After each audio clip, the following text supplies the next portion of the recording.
Lucas Harrington had always believed that power meant never having to apologize. As the owner of the Ivory Crown, one of the most prestigious luxury hotels in the city, he had grown accustomed to the feeling of marble floors beneath his Italian leather shoes and the nervous glances of his staff whenever he walked through the lobby. If you believe in kindness, second chances, and the power of small moments to change lives, please like, comment, share, and subscribe to Kindness True Stories. Also, tell us in the comments where in the world are you watching from.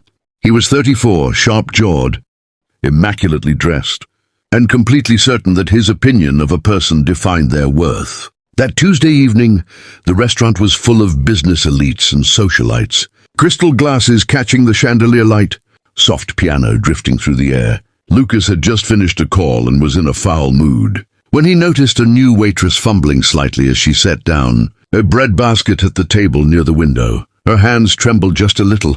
She wore minimal makeup, her dark hair pulled back simply, her uniform slightly too large for her slender frame. Lucas strode over without hesitation. "Is this your first time holding a basket or your first time holding a job?" he said loudly enough for the nearby tables to hear. A few guests looked up. The young woman met his gaze calmly. "I apologize, sir. It won't happen again." He wasn't done. "It better not. We have standards here, not a charity program for people who can't manage basic tasks." He looked her up and down with undisguised contempt. "What's your name?" "Mia," she said quietly. "Mia," he repeated, as though the name itself was unremarkable. "Try to look like you belong here, Mia." He walked away. The other staff kept their eyes down. Mia straightened her posture, took a slow breath, and continued serving. She didn't flinch. She didn't cry. She simply worked. Lucas had no idea who she was.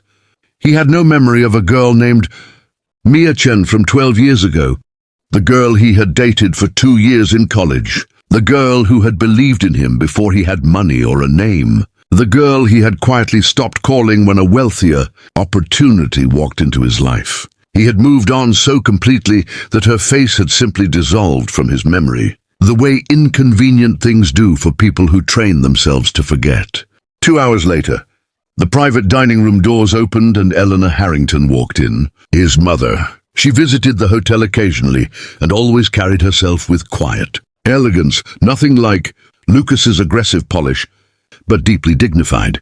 She had asked to have dinner with him that evening, something she had been requesting for weeks. Lucas walked toward her with a relaxed smile, kissing her cheek. "You look well, Mother."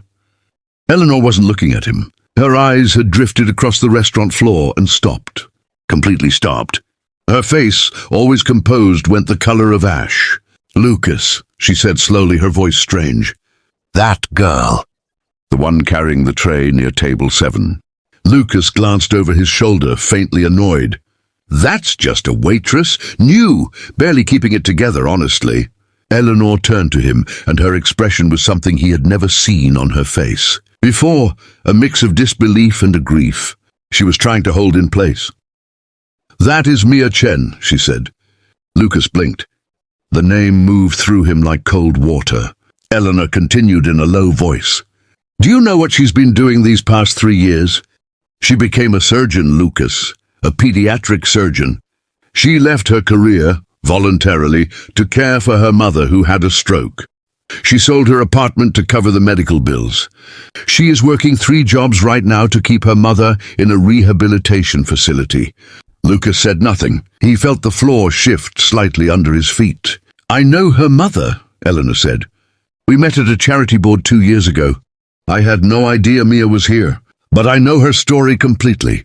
She looked at her son with eyes that were not angry, which was somehow worse. They were simply sad. "That woman you mocked tonight in front of a room full of people has more dignity than this entire building, and you used to know that. I remember how you spoke about her once." Lucas turned slowly. Across the restaurant, Mia was refilling a water glass, her movements steady and unhurried, her face peaceful in a way that had nothing to do with happiness and everything to do with strength. He had dismissed her like she was a footnote, but she was the whole story, the kind of person who builds quietly while the world looks away. He took one step forward, not knowing yet what he would say. knowing only that whatever words came next would never be enough. The most humbling moments in life are not when we fall. They are when we finally see clearly the person we chose not to recognize. If this story moved you, please like, share, and subscribe to Kindness True Stories for more powerful stories where truth, dignity, and karma always find their way back.